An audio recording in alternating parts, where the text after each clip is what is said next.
Hey, what's up guys? Welcome back to our YouTube channel and welcome to this video. This is John from ProgrammingKnowledge and this is part 7 of our video tutorial series about how to create an e-commerce website or an Amazon clone using React.js, and this is probably the most crucial video that we're going to discuss, as we will be creating the context API for this, or in simple terms, the data layer for our e-commerce website, where we will try to push and pull data from that data layer. So for example, if we click on the add to basket button, we will push data to that particular data layer, and then for example, here in the basket, we will be getting or pulling the data from that data layer and display the number of items that has been added into the cart. And also we could try to check, for example, here in our checkout page, the products that has been added to the cart. So this is, as I've said, this is a bit crucial video, but if you want to follow along with this tutorial, we will be creating all the necessary files, all the necessary code for us to create that particular data layer. So again, this is we're going to be using context API for this, and this is quite similar to Redux, as if you're familiar with Redux. So in this video, we're going to create the state provider. So we need to create a new file here. So this will be state provider.js, and in here we need to import React, and then also we need create context and then use context. Let's close this Explorer for now. So context and then use reducer.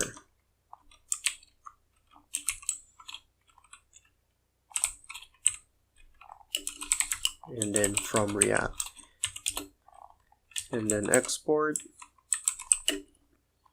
const state context equals create context. Okay, and then in here we need to build the provider. Export const state provider equals, and then in here we need to add reducer, initial state,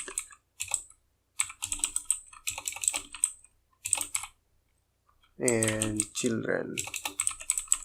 Okay, and then open and close parentheses, and then inside we'll be adding in state context and then that provider, then value equals the use reducer function and reducer comma and initial state. Okay, and in here we're going to add the children. So basically guys, we're just doing what we're doing here is just defining the state, the provider, and we're going to enclose our components later on by this provider, and it should render all the children that we have enclosed in this particular provider. And this is how we can use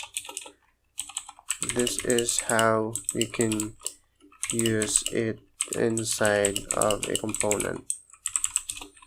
Okay, so export const and then use state value and then use context and then state context. So I'll be giving an example later on how we can use this inside of a particular component, but the structure will be like this. Okay. So again, in this line, we're just doing preparing the data layer. Okay, and here we're the function of or the purpose of this particular lines right here is to wrap our components and provide the provider. Okay, so that's how this particular snippets work. So in here we're just preparing the data layer, and the purpose of this code or line of codes, we're just wrapping our components and provide the provider. So basically later on we will be wrapping our app by this state provider, and it should render all the components that we have inside our app, and this is how we can use it inside our components. Okay, and what we could do now is save this file and go back to our project explorer and add another file, which is reducer.js.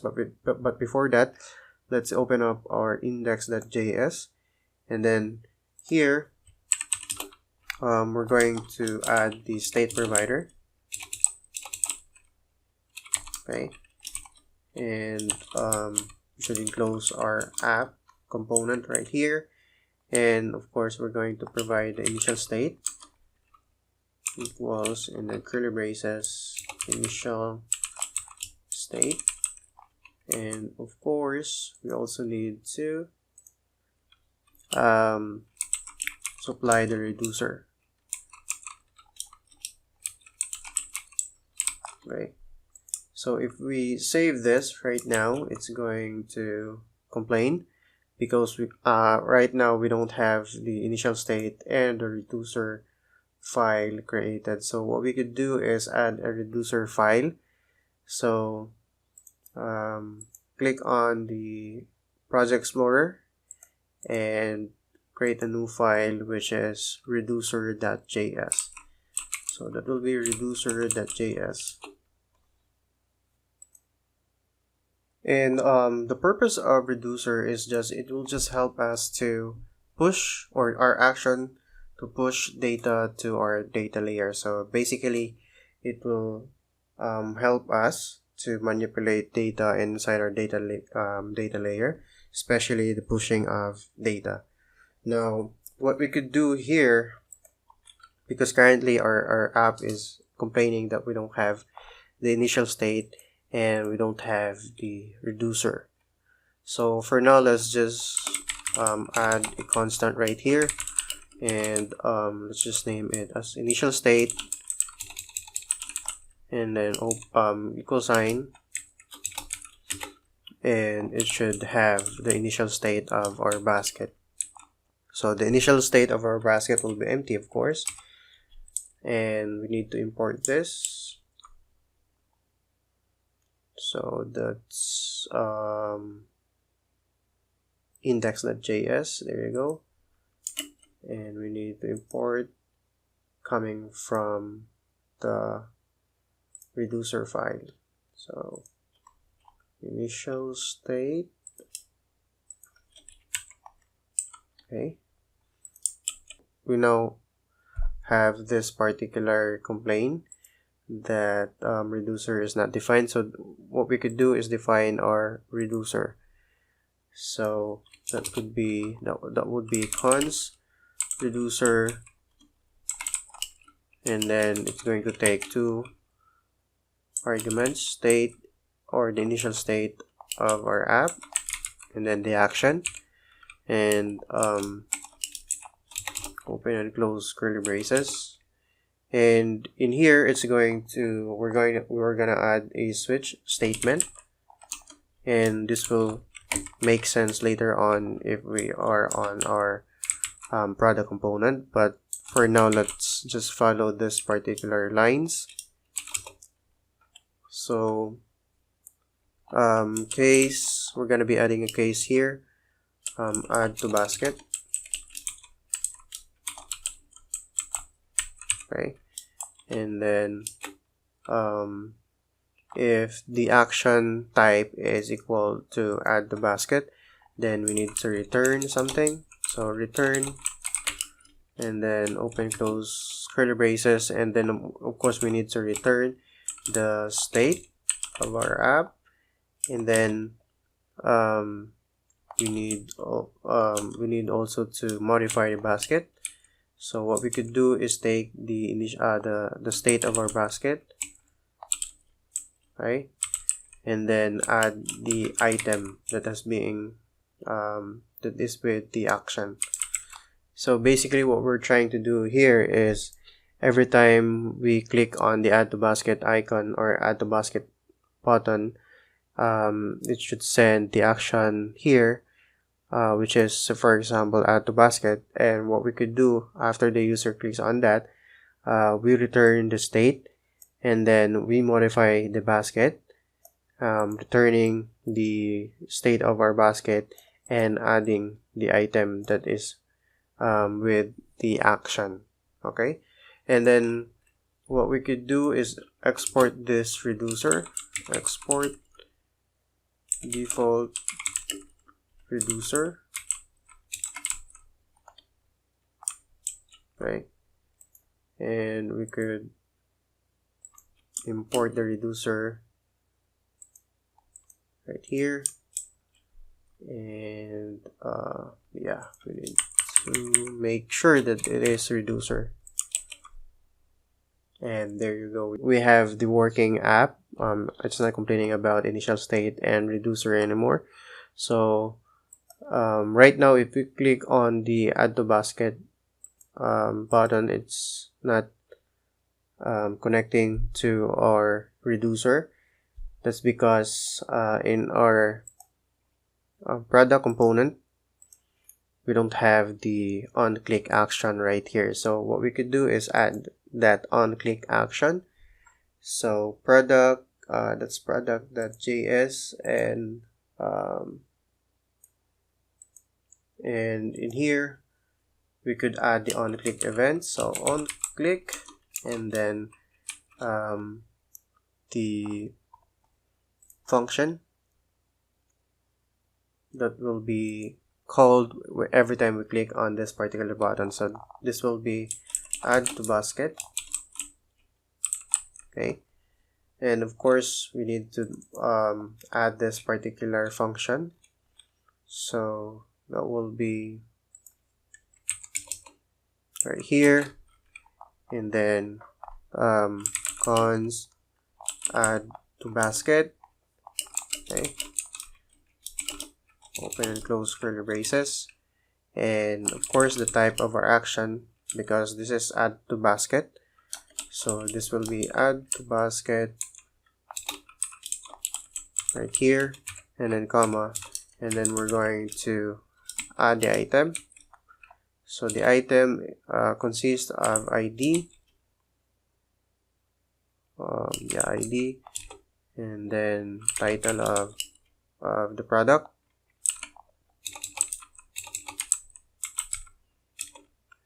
image, price, and of course the rating of our product. So save, and it's complaining about syntax error, unexpected token,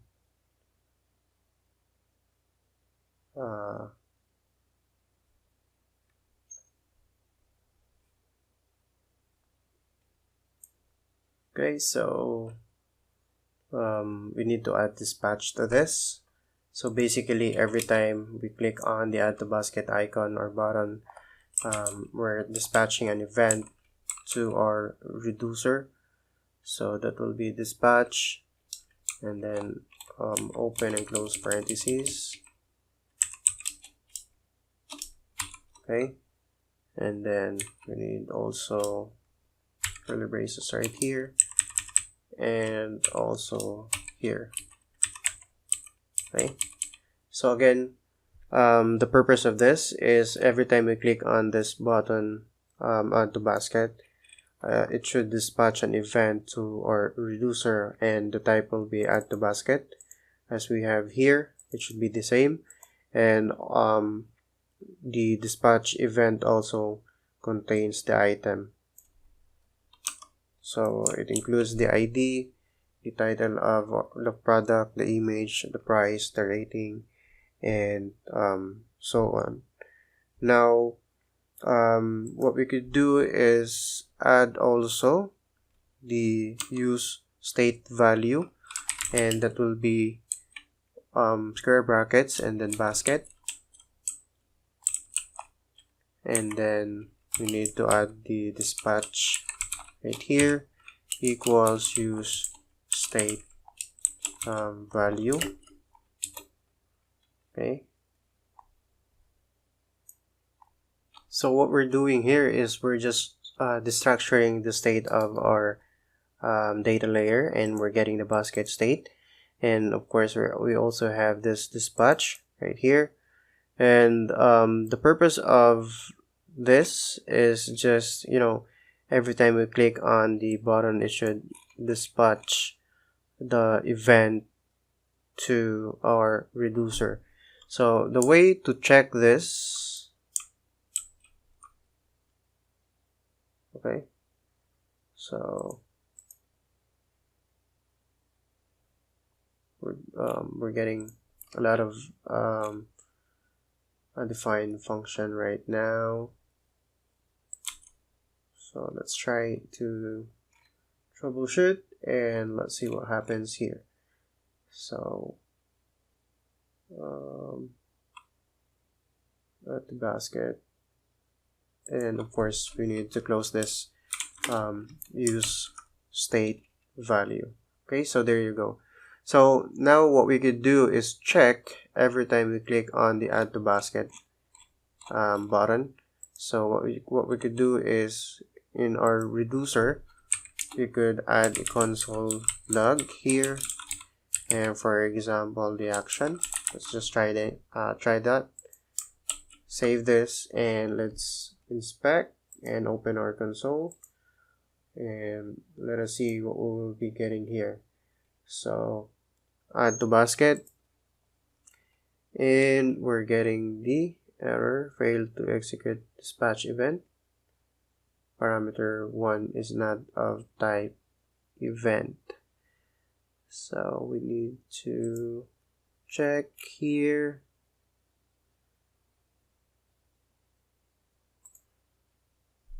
Okay, so this is not dispatch event but only dispatch. Okay, dispatch, save, and refresh our app and click add to basket, and there you can see we now have an item to our basket, and we have dispatched the add to basket event, and of course we have added this particular item to our data layer, or in other words, into our basket. And also inside our product.js, we are getting the basket state. So what we could do is try to check if we are getting the item also inside our product.js component. So what we could do here is display the items inside the basket. So basket content. Okay, and then the basket itself. To save, and every time we click the add to basket, we should be getting basket content, and now we have two items inside our basket. And if we click add to basket, another add to basket item, so we will be getting another item, So 4 and then 5. So basically our reducer, our dispatch event is working because we now have more items to our basket every time we click on the add to basket button. Now in the next video we're going to add function to our, the functionality to our cart. Every time we click on the add to basket, it should update also the number of items here. So we will try to pull the data coming from our data layer in the next video tutorial. Thank you again guys for watching, and see you in the next video.